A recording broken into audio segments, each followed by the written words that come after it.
మా అందరితో మీరు మాట్లాడి తండ్రి నాయన, మీలో బలం పొందుటకు, మీలో శక్తి పొందుటకు, విశ్వాసంలో అభివృద్ధి పొందుటకు మాకు సహాయం దయచేయమని అడుగుచు ఈ ఉదయకాల దినాన మా హృదయములను మీ వైపు తిప్పుతుండగా తండ్రి నాయన, అయ్యా నా తండ్రి మాట్లాడమని అడుగుచు ఈ చిన్న ప్రార్థన ప్రభువైన యేసుక్రీస్తు నామమున ప్రార్థించి అడిగి వేడుకున్నాం తండ్రి, ఆమేన్. ఈ దినాన మనం మరి మనకు మాదిరి అయ్యున్న యేసుక్రీస్తు ప్రార్థనా జీవితం గురించి మనం ఈ దినాన మనం ధ్యానం చేసుకుందాము. మనకు మాదిరి ఎవరు? యేసయ్య కదా. కాబట్టి ఉదయకాల దినాన ఆ యేసయ్యకున్న ఆ ప్రార్థనా జీవితం, లేదంటే ప్రార్థన అనే అలవాటు. ఇప్పుడు ప్రతి మనిషికి ఒక్కొక్క అలవాటు అన్నది ఉంటుంది. అయితే ఇక్కడ యేసయ్యకున్న అలవాటు ఏంటంటే, ఉన్న అలవాట్లో ఒక అలవాటు ఏంటంటే ప్రార్థన అనే అలవాటు. ఏ అలవాటు అంట? ప్రార్థన అనే అలవాటు. అంటే మనలో కొంతమంది ప్రార్థనా పనులు ఉండొచ్చు, వారికి అలవాటు ఉండొచ్చు. కానీ కొంతమంది మనం ఎలా ఉంటామంటే అవసరం వచ్చినప్పుడు ప్రార్థన చేస్తాం, లేకపోతే లేవగానే ప్రార్థన చెయ్యాలి కదా అని ఒక 2 నిమిషాలు 1 నిమిషం ప్రార్థన చేసుకొని ఇంకా మనం ముగించేస్తూ ఉంటాం. కానీ ఇక్కడ అట్టి విధంగా కాదు.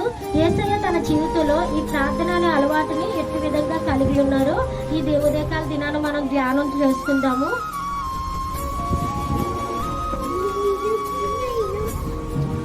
లూకా సువార్త 5వ అధ్యాయం 16వ వచనం చదువు.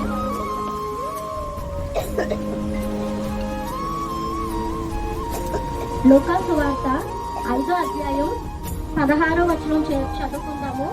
ఆయన ప్రార్థన చేయుటకు అరణ్యములోనికి వెళ్ళుచుండెను.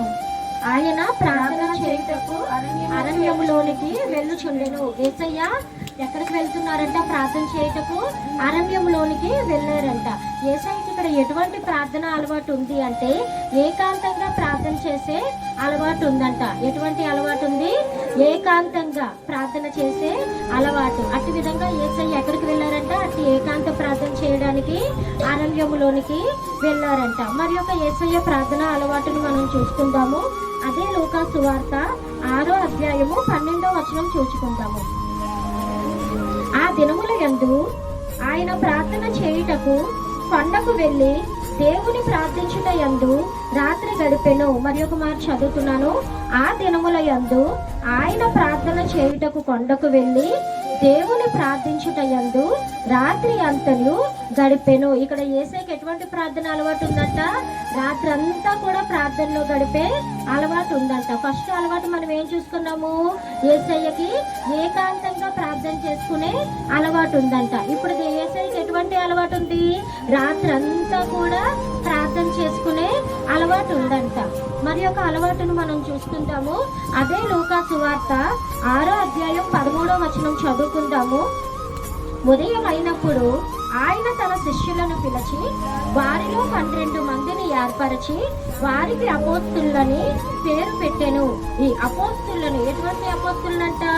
భూమిని తలక్రిందులు చేసే అపోస్తుల్ని, లేకపోతే సువార్త పరిచర్య. మరి ఆ అపోస్తుల ద్వారా కదా ఈ దినాన మనకు అందరికీ కూడా వాక్యం మన చేతికి వచ్చింది. దేవుడు మాటలను మనం వినగలుగుచున్నాము అని అంటే అదంతా కూడా అప్పుడు అపోస్తులు చేసిన సువార్త పరిచర్య, లేకపోతే ఆ శిష్యులు చేసిన సువార్త పరిచర్య. అట్టి విధంగా 12 మంది శిష్యులను ఏర్పరచుకునే ముందు, లేకపోతే ఒక పనిని ప్రారంభించుకునే ముందు ప్రార్థన చేసే అలవాటు ఎవరికి ఉందంట? యేసయ్యకు ఉంది. ఇప్పుడు మనం 3 అలవాట్లు చూసాం. ఒకటి ఏంటి? యేసయ్యకి ఏకాంతంగా ప్రార్థన చేసుకునే అలవాటు ఉంది. రెండో అలవాటు మనం ఏం చూసాము? రాత్రంతా ప్రార్థనలో గడిపే అలవాటు ఉంది. అంతేకాకుండా ఇంకో అలవాటు ఏం చేసాం?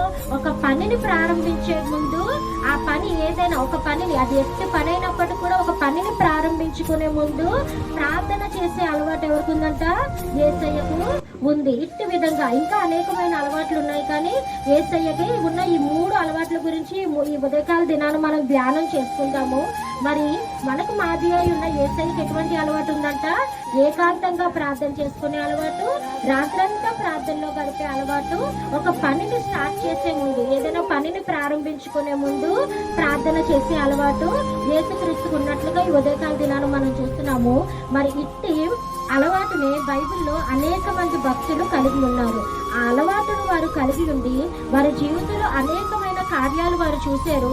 అంతేకాకుండా దేవుని గురించి బలమైన యోధులుగా కూడా వారు నిలవబడ్డారు. ఇట్టి ప్రార్థన అలవాట్లు కలిగి ఉన్న ఒక భక్తుని మనం చూద్దాము. 1వ సమూయేలు ఒకటో సమూయేలు 1వ అధ్యాయము 28వ వచనం చదువుకుందాము. 1 సమూయేలు 1వ అధ్యాయము 28వ వచనం చదువుకుందాము. చదువుతున్నాను చూడండి. అప్పుడు వాడు యెహోవాకు 28వ అధ్యాయము లాస్ట్ మాటలో అప్పుడు వాడు యెహోవాకు అక్కడనే మొక్కెను. ఏం చేస్తున్నాడంట? ఇక్కడ ఒక చిన్న బిడ్డ ఉన్నాడు. ఆ చిన్న బిడ్డని వాళ్ళమ్మ చర్చికి తీసుకురాగానే ఆ బిడ్డ ఏం చేస్తున్నాడంట? ప్రార్థన చేసుకుంటున్నాడంట. ఏం చేస్తున్నాడు? చర్చిలో కూర్చొని ప్రార్థన చేసుకుంటున్నాడంట. మరి ఉదయకాల దినాన తల్లిదండ్రులమైన మనం అందరం కూడా ఆలోచించవలసింది ఏంటంటే, మన బిడ్డలు మనతో పాటు చర్చికి వచ్చినప్పుడు ప్రార్థన చేసుకుంటున్నారా లేదా అని చెప్పి. మరి సమూయేలు ఇట్టి ప్రార్థన అలవాటుని కలిగి ఉన్నాడు. ఏంటి? వాళ్ళమ్మ చర్చికి తీసుకురాగానే చాలా చిన్న బిడ్డ, 4-5 సంవత్సరాలు ఉంటాయి. అట్టి చిన్న బిడ్డ ఏం చేస్తున్నాడంట? వాళ్ళమ్మ దేవుని సన్నిధికి తీసుకొని రాగానే వాళ్ళ అమ్మతో పాటు కూర్చొని ఏం చేస్తున్నాడంట? ప్రార్థన చేసుకుంటున్నాడంట. ఇట్టి ప్రార్థన అలవాటును కలిగి ఉండదాన్ని బట్టే సమూయేలుని దేవుడు అధికంగా దీవించాడు. ఎంత అధికంగా దీవించాడు అని అంటే, అదే 1 సమూయేలు గ్రంథం చూసుకుందాము. 1 సమూయేలు గ్రంథము 3వ అధ్యాయము 21వ వచనం చదువుతున్నాను. మరియు షీలోహులో యెహోవా మరలా దర్శనమిచ్చుచుండెను. షీలోహులో యెహోవా తన వాక్కు చేత సమూయేలునకు ప్రత్యక్షమగుచుండెను. షీలోహు అనగా అక్కడ దేవుని మందిరం ఉండే పట్టణము. ఆ దేవుని మందిరం ఉండే పట్టణంలో మరి పూర్వకాలంలో దేవుడు ఎలా మాట్లాడేవారు? ప్రవక్తల ద్వారా మాట్లాడేవారు. దేవుడు జనాలతో ఎలా మాట్లాడేవారు? ప్రవక్తల ద్వారా మాట్లాడేవారు. ప్రవక్తలు వచ్చి దేవుని మాటని జనాలకు తెలియపరిచేవారు. కానీ సమూయేలు అక్కడకు వచ్చే వరకు, ఆ మందిరమునకు వచ్చిన వరకు కూడా దేవుడు ఎవరితోనూ మాట్లాడడానికి అంతగా ఇష్టపడలేదంట. ఎందుకు ఇష్టపడలేదంటే, అక్కడ జనులు చేస్తున్న చెడు కార్యాలను బట్టి, వారు చూపిస్తున్న అవిధేయతను బట్టి దేవుడు ఎవరితో కూడా మాట్లాడడానికి ఇష్టపడలేదు. కానీ ఈ బిడ్డ ఎప్పుడైతే ఆ చర్చికి వచ్చి ఆ దేవుని మందిరంలో చిన్నప్పటి నుండి కూడా పెరుగుతున్నాడో, అప్పుడు మళ్ళా దేవుని వాక్కంట ప్రత్యక్షమగుచున్నదంట. ఎలాగా? అప్పటి వరకు అప్పుడప్పుడు ప్రత్యక్షమగుచుండే దేవుని వాక్కు ఎప్పుడైతే సమూయేలు వచ్చాడో అప్పటి నుండి కూడా యెహోవా వాక్కు ఇంకా ప్రత్యక్షమగుచు ఉండి దేవుడు ఆ బిడ్డతో మాట్లాడడానికి ఇష్టపడ్డాడు. దీనంతటికి కారణం ఏంటి? ఆ బిడ్డ ప్రార్థనా జీవితము. తన తల్లితో పాటు ఆ 4 సంవత్సరాల వయసులోనే ఆ దేవుని సన్నిధికి వచ్చి ప్రార్థన చేసే అనుభవాన్ని సమూయేలు కలిగి ఉన్నాడు. ఎప్పుడైతే అటు ప్రార్థన అనుభవం కలిగి ఉంటారో ఆ పిల్లలు ఎలా ఉంటారు? తల్లిదండ్రులకు విధేయులుగా ఉంటారు, పెద్దలకు కూడా విధేయులుగా ఉంటారు. ఎప్పుడైతే అటు ప్రవర్తన వాళ్ళు కలిగి ఉంటారో దేవుడు వారితో మాట్లాడటానికి, దేవుడు వారితో సహవాసం చేయడానికి, దేవుడు వారిని ఆశీర్వదించడం కూడా దేవుడు ఇష్టపడే దేవుడుగా ఉన్నాడు. ఎందుకంటే దేవుడు మనకు మేలు చేసే దేవుడు, దేవుడు మనతో మాట్లాడే దేవుడు. మన దేవుడు ఎటువంటి దేవుడు? మాట్లాడే దేవుడు. అందుకని ఆ దేవుడు ఖచ్చితంగా మనతో మాట్లాడతారు. కాబట్టి ఇక్కడ ఎప్పుడైతే ఆ బిడ్డ అటువంటి ప్రార్థన అలవాటును కలిగి ఉన్నాడో దేవుడు ఏం చేస్తున్నారంట? మరలా తన వాక్కుని ఇప్పుడు ప్రత్యక్షం చేస్తున్నారంట. అంతేకాదు సమూయేలు కలిగిన ఇంకొక ప్రార్థన అలవాటు మనం చూద్దాము. 1 సమూయేలు గ్రంథము 15వ అధ్యాయము 11వ వచనం ఒకసారి చదువుకుందాము.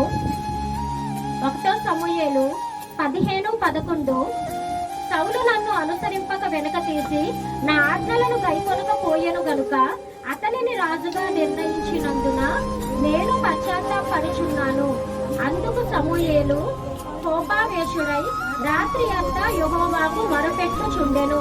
ఇక్కడ జరిగిన సన్నివేశం ఏంటంటే, సౌలుని దేవుడు మొదటి రాజుగా తన ప్రజల మీద తనని ఏర్పరచుకున్నప్పుడు ఆ సౌలు ఎప్పుడైతే దేవుడు మాటకు అవిధేయత చూపించాడో సౌలును బట్టి ఇక్కడ సమూయేలు మొరపెడుతున్నాడంట. అయ్యో సౌలు తప్పిపోయాడే, దేవుడు మాటకి అవిధేయత చూపించాడని చెప్పి సౌలును బట్టి బాధపడి సమూయేలు ఎప్పుడు ప్రార్థన చేస్తున్నాడంట? రాత్రంతా కూడా ప్రార్థన చేశారు. ఈ ప్రార్థన అలవాటుని ఎవరు కలిగి ఉన్నారని మనం చూసుకున్నాము? యేసయ్య. ఎవరు కలిగి ఉన్నారు? రాత్రంతా ప్రార్థన చేసే అలవాటుని ఎవరు కలిగి ఉన్నారు? యేసుక్రీస్తు. అట్టి ప్రార్థన అలవాటుని ఎవరు కలిగి ఉన్నట్లుగా మనం చూస్తున్నాము? సమూయేలు కలిగి ఉన్నట్లుగా మనం చూస్తున్నాము. అట్టి విధంగా సమూయేలు కలిగిన ఇంకొక ప్రార్థన అలవాటును కూడా మనం చూద్దాము. 1 సమూయేలు 7వ అధ్యాయము 1 సమూయేలు 7వ అధ్యాయము 1 సమూయేలు 7వ అధ్యాయము ఒకసారి 2వ వచనం చదువుకుందాము.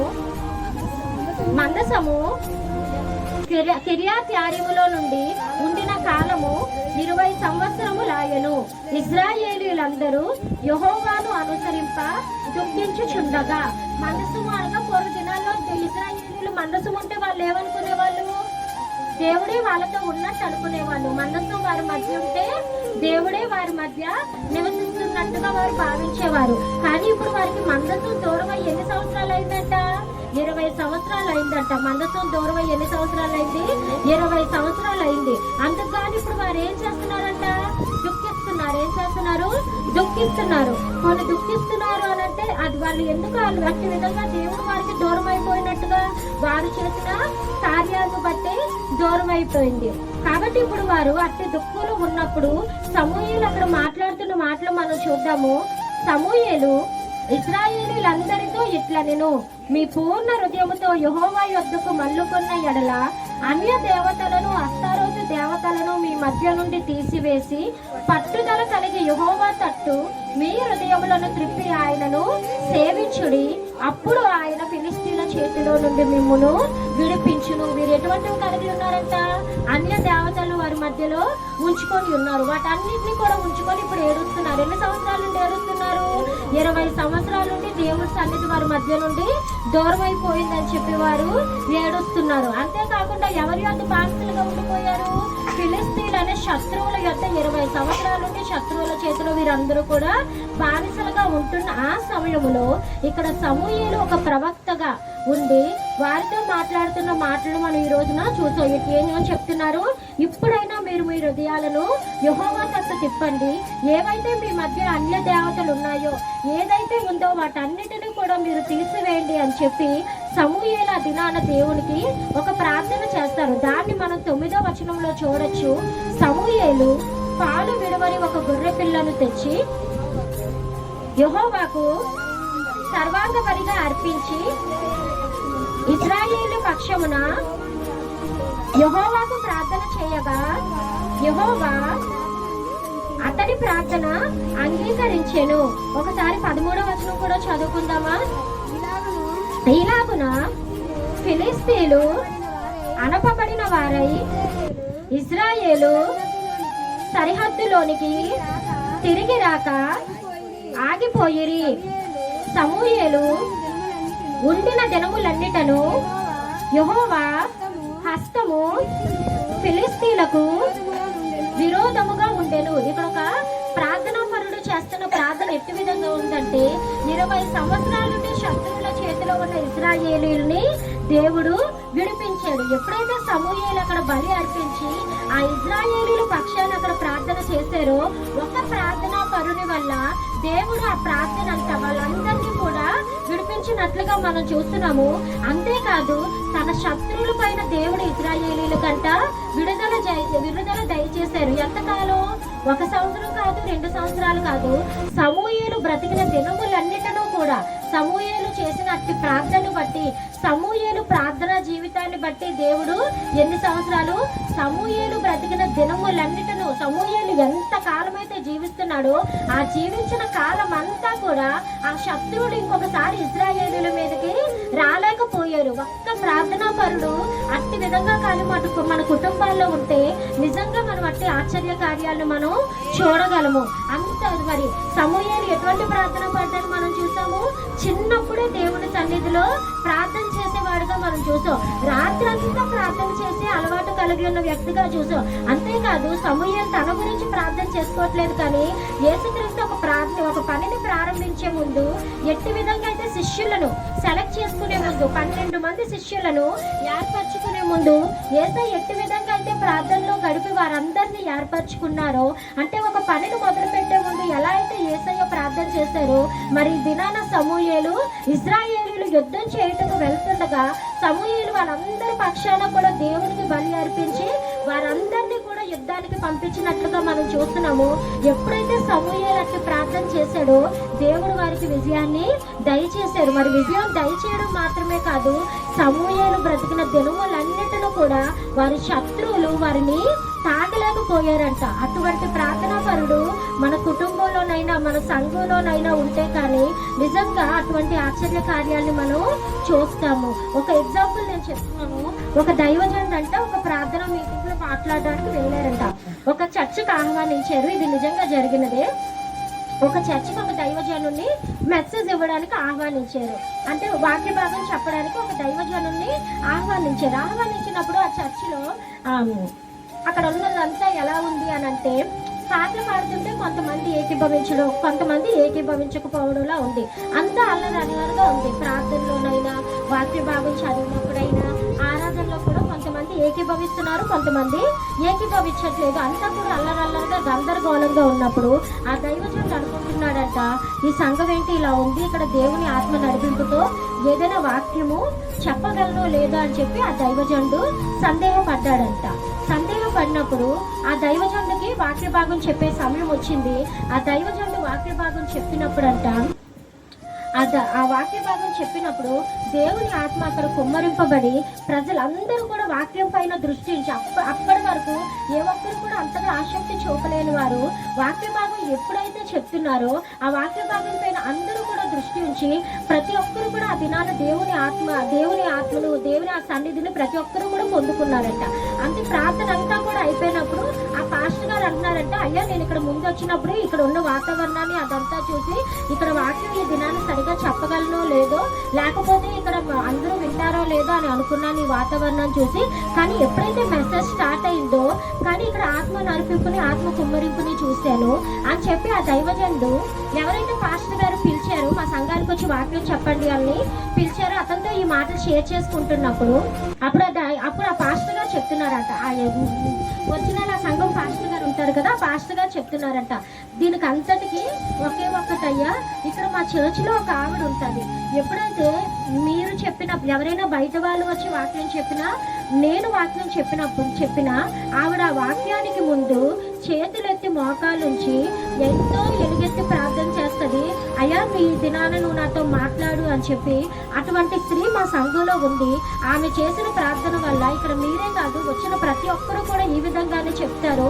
మెసేజ్లో మాత్రం దేవుడు ఆత్మను కుమ్మరించడం మేము చూస్తున్నాము అని చెప్పి మీరు మాత్రమే కాదు మా సంఘానికి ఎవరైతే వాక్యం షేర్ చేసుకోవడానికి వస్తారో వారందరూ కూడా ఇచ్చిన సాక్ష్యము ఇదే అని చెప్పి. ఎప్పుడైతే ఒక సంఘంలోనైనా ఒక కుటుంబంలోనైనా ఇటువంటి ప్రార్థనా పనులు ఉంటారో అక్కడ ఖచ్చితంగా ఆశ్చర్య కార్యాలు అన్నవి జరుగుతాయి. దేవుని ఆత్మ నడిపింపు అన్నది ఆ చోటులో ఉంటది. ఇట్టి ప్రార్థనా జీవితాలు మన కుటుంబంలో ఉండాలి. కానీ మరి మనలో చాలా మంది అనుకుంటారు మాకు వాక్య భాగం చదవడం రాదు కదా అని చెప్పి.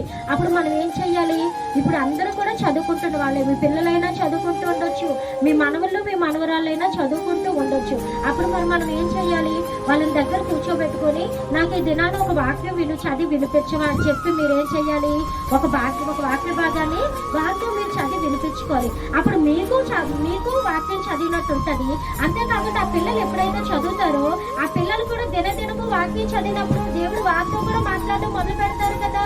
తద్వారా మీరు బలపడుతున్నారు, మీ బిడ్డల్ని మీ మనవళ్ళను మీ మనవరాలను మీరు ఏం చేస్తున్నట్లుగా బలపరుస్తున్నట్టుగా. ఇట్టి ప్రార్థనా జీవితాలు మన సంఘ కుటుంబంలో ఉండాలి. అంతేకాకుండా ప్రతి ఒక్కరి ఇళ్లలో కూడా కుటుంబ ప్రార్థన అన్నది ఉండాలి. ఫర్ ఎగ్జాంపుల్ ఒక్కరే ఉంటే ఒక్కరే చేసుకోండి. కుటుంబ ప్రార్థన అంటే ఒక వాక్యం చదువుకొని ఒక పాట పాడుకొని చక్కగా ప్రార్థన మీరు అందరూ కూడా చేసుకోవాలి. మీ బిడ్డలు ఉన్నప్పుడు మీరు అనుకోవచ్చు ఇప్పుడే ట్యూషన్ నుండి వచ్చారు అలసిపోయి ఉన్నారు, అలాగే మనం ఎప్పుడు కూడా అనకూడదు. వారు ట్యూషన్ నుండి వచ్చినా వారు అలసిపోయి వచ్చినా మీరు అందరూ కూర్చొని వాక్యం చదువుకొని ప్రార్థన చేసుకుని కుటుంబ ప్రార్థన అలవాటు మన అందరి కుటుంబాల్లో కూడా ఉండాలి. అంతేకాదు ఇప్పటి నుండి మనం పిల్లల్ని అలసిపోయి ఉన్నారని చెప్పి వారికి వాక్యం చదవడం నేర్పించకపోయాం అనుకోండి, వారు పెద్ద అయ్యాక కూడా చదవరు. సమూయేలు ఎప్పటి నుండి ప్రార్థన చేశారు?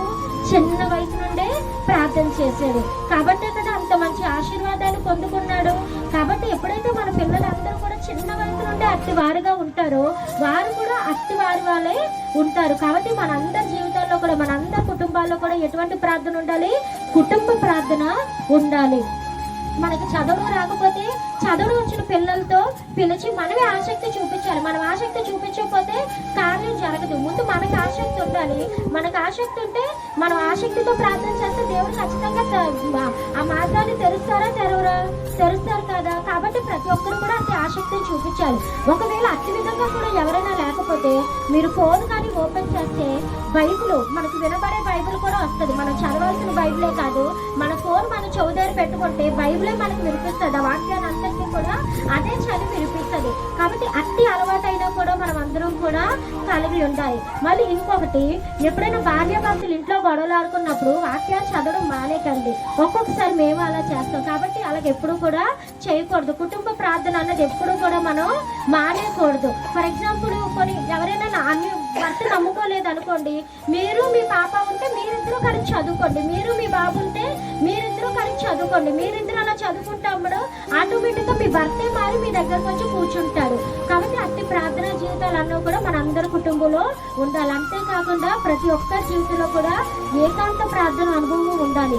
ఎప్పుడైతే మనం అట్టి ఏకాంత ప్రార్థన అనుభవం మనం కలిగి ఉంటామో దేవాది దేవుడు ఖచ్చితంగా మనల్ని హెచ్చిస్తాడు. మనందరం కూడా చూసిన ఎగ్జాంపుల్ గ్లోరీ ఆంటీ వాళ్ళ కుటుంబంలో గ్లోరీ ఆంటీ తప్ప మిగతా వాళ్ళందరూ కూడా ఆంటీ ప్రార్థనలో ఇంట్రెస్ట్ చూపించేలాగా ఎవ్వరూ కూడా ఉండరు. ఆంటీకి ఒకసారి మైకిస్తే అరగంట ప్రార్థన చేసేవారు కూడా ఆంటీ విడిచిపెట్టరు. ఇక్కడే అరగంట ప్రార్థన చేస్తున్నారంటే ఆమె రోజు ఉదయం 4 గంటలు లెగిసి ఈ వయసులో కూడా చక్కగా మోకాలేసి 2 చేతులు పైకెత్తి రోజు ఉదయకాలం తన కుటుంబం గురించి తాను మొరపెడుతుంది. అట్టి విధంగా మొరపెట్టబడ్డాయి కదా బిడ్డలు చక్కగా సెటిల్ అయ్యారా లేదా? తన భర్త నమ్మడు, ఒక్కదాని విశ్వాసం కుటుంబాన్ని అంతటినీ నించోబెట్టింది. రమ చక్కగా సెటిల్ అయింది, భార్గవికి మంచి మ్యారేజ్ సెటిల్ అయింది, బాబు కూడా చక్కగా సెటిల్ అయ్యాడు. మన కుటుంబంలో మనం ఎప్పుడైతే అటువంటి ప్రార్థనా పరులుగా ఉంటామో మన కుటుంబంలో మనం ఆశీర్వాదం పొందుకుంటాము, మనం కూడా ఇతరులకు ఆశీర్వాదకరంగా మనం ఉంటాము. కాబట్టి ఈ ఉదయకాల దినాన్ని దేవుడు మనతో మాట్లాడుతుంది ఏంటంటే యేసయ్యకి ప్రార్థన అలవాటు. యేసయ్య ప్రార్థన అలవాటు. మనకు మాదిరి ఎవరు? యేసుక్రీస్తు. ఆ యేసుక్రీస్తు ప్రార్థన అలవాటుని ఉదయకాల దినాన మనం ధ్యానించుకున్నాం. ఎట్టి ప్రార్థన అలవాటు? యేసయ్యకి ఏకాంతంగా ప్రార్థన చేసే అలవాటు ఉందంట. మనం అందరం కూడా అట్టి ఏకాంత ప్రార్థన చేయాలి. ఎవరి గురించి చేయాలి? మన గురించి చేయాలి, మన కుటుంబం గురించి చేయాలి. వాటిలో నేను తీసి చూపించను, బాగాలో ఉంటుంది కదా, నీవు లేచి రేయి మొదటి జామున మొరపెట్టుము, నీ పసిబిడ్డల ప్రాణము కొరకై మొరపెట్టుము. మరి ఇక్కడ అందరూ కూడా పిల్లల్ని కలిగి ఉన్న వాళ్ళే మొరపెడుతున్నారా? రేయి మొదటి జామున 4 గంటలకో 5 గంటలకో లెగిసి మన చేతులు ఆకాశం వైపు చూపించి మన బిడ్డల కొరకు, వాళ్ళ భవిష్యత్తు గురించి, వాళ్ళ చదువుల కొరకు మనం మొరపెట్టే విధంగా ఇక్కడ ఉన్న తల్లిదండ్రులు అందరూ కూడా అట్టి విధంగా ఉండాలి. అట్టి ప్రార్థన అలవాటు మనకు ఎవరు నేర్పించారు? యేసయ్య. ఈ ప్రార్థన చేయడం మనకు ఎవరు నేర్పించారు? యేసయ్య. అంతేకాకుండా యేసయ్యకి ఇంకే ప్రార్థన అలవాటు ఉంది? ఏకాంతంగా ప్రార్థన చేసే అలవాటు ఉంది, రాత్రంతా ప్రార్థన చేసే అలవాటు ఉందంట. అట్టి విధంగా మనం కూడా మన కుటుంబంతో కలిసి ప్రార్థన చేసుకోవాలి. అనేక మంది భక్తులు ఉన్నారు, చాలా మంది నిద్రను కూడా మానేసి ప్రార్థన చేస్తారంట. మనం ఏం చేస్తామంటే నిద్ర గురించి ఒక్కోసారి ప్రార్థన కూడా మానేస్తాం. నేను అట్లాద్దాన్ని, నేను ఎవరిని విమర్శించను కదా. నిద్ర గురించి మనం ఏం చేస్తాము? నిద్ర కోసం ప్రార్థనే మానేస్తాం. అట్టి విధంగా ఉండకూడదు. కానీ భక్తులు ఉన్నారు, వారు సాక్ష్యాలు చెప్తారు, వారు ప్రార్థన గురించి నిద్ర మానేసి ప్రార్థన చేసుకునే అనుభవంలో ఉన్నారంట. అట్టి విధంగా మనం అందరం కూడా ఉండాలి. అంతేకాకుండా యేసయ్యకి ఏ అలవాటు ఉంది? ఒక పని ప్రారంభించే ముందు ప్రార్థన చేసే అలవాటు ఉంది. ఎప్పుడైతే అలా మనం ఒక పని ప్రారంభించే ముందు ప్రార్థన చేస్తామో, యేసయ్య శిష్యుల్ని ఏర్పరచుకునే ముందు ప్రార్థన చేశారు. ఆ శిష్యుల గురించి అపొస్తలుల కార్యంలో ఇస్తున్న మాట, వీరు భూమిని తలక్రిందులు చేసేస్తున్నారంట. ఏం చేస్తున్నారంట? భూమిని సువార్త చెప్పి భూమిని తలక్రిందులు చేసి అనేకులను కలవరపరుస్తున్నారు. వీరు అనేకులను దేవుని తట్టు తిప్పేస్తున్నారు. ఎందుకని? దేవుడు ప్రార్థన చేసి వారిని ఏర్పరిచారు. అట్టి విధంగానే మనం ఏదైనా పని ప్రారంభించినప్పుడు ఏం చేయాలంట? ప్రార్థన చేసి ప్రారంభిస్తామో ఖచ్చితంగా ఆశ్చర్య కార్యాలంటూ జరుగుతూ ఉంటాయి. ఆఖరిగా ఒక వచనం చూసుకొని ముగిద్దాము. ఫిలిప్పీలకు రాసిన పత్రిక ఫిలిప్పీలు 4వ అధ్యాయం 6వ వచనం చూద్దాం. ఫిలిప్పీలు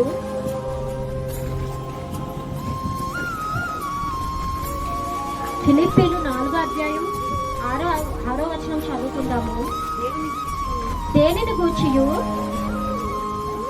ఎవరైనా చదవండి. దేనిని గూర్చియు చింతపడకుడు కానీ ప్రతి విషయములోనూ ప్రార్థనా విజ్ఞాపనల చేత కృతజ్ఞతా పూర్వకముగా మీ విన్నపములు దేవునికి తెలియచేయుడి. ప్రతి విషయంలోనంట. ఏ విషయము? ఒక విషయం కాదు, 2 విషయాలు కాదు. ఇక్కడికే కదా వెళ్ళొచ్చేస్తానని కూడా మనం అనుకుంటకు వీల్లేదు. ప్రతి విషయంలోనూ ఏం చేయాలంట?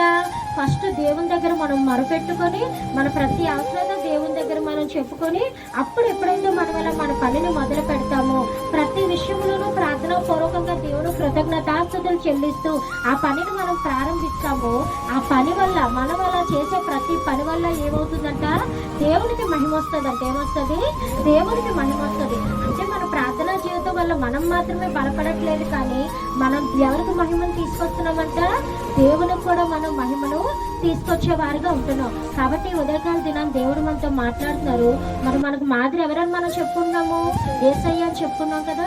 కాబట్టి మనకు మాదిరి అయిన యేసయ్య చేసిన ఏకాంత ప్రార్థన అలవాటును మనం అందరము కలిగి ఉందాము. అంతేకాకుండా రాత్రంతా యేసయ్య ప్రార్థనలో గడిపిన అలవాటును మనం కలిగి ఉండటకు మనం ప్రయత్నిద్దాము.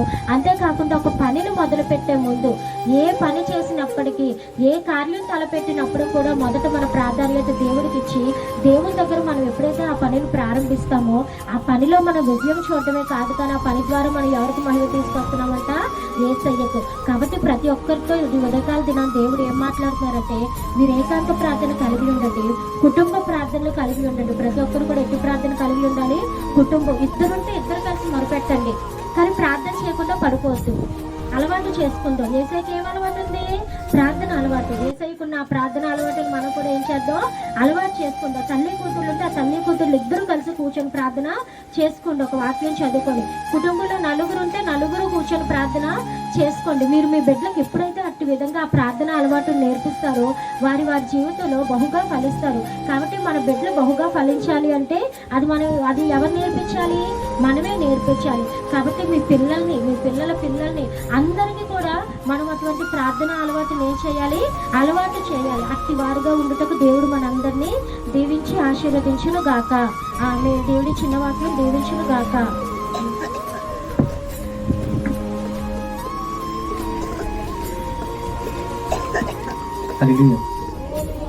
దేవుడి నామానికి మహిమ కలుగును గాక. దేవుడు ఇంతవరకు నడిపించిన విధానం బట్టి ఆయనకి కృతజ్ఞతలు చెల్లిద్దాం. మరి దేవుడు ఆయన లేఖనముల ద్వారా మనతో మాట్లాడినందుకు వందనములు చెల్లించుకుంటూ మరి సమయంలో ముగించుకుందాం. మన జీవితంలో మొదటగా ఏముండాలి? ప్రార్థన అనేది ఉండాలి. అట్టి ప్రార్థన కలిగి జీవితం మన బిడ్డలకి, మన మనవరాళ్ళకి, వారందరికీ నేర్పిద్దాం. ప్రతి ఒక్కరము ప్రార్థన జీవితంలో ఎదగాలి. ఇతబడిన వాక్యం కోసం మన మధ్యలో ఉన్న దేవుని గారు ప్రార్థన చేస్తాం. అందరూ కళ్ళు మూసుకుందాం.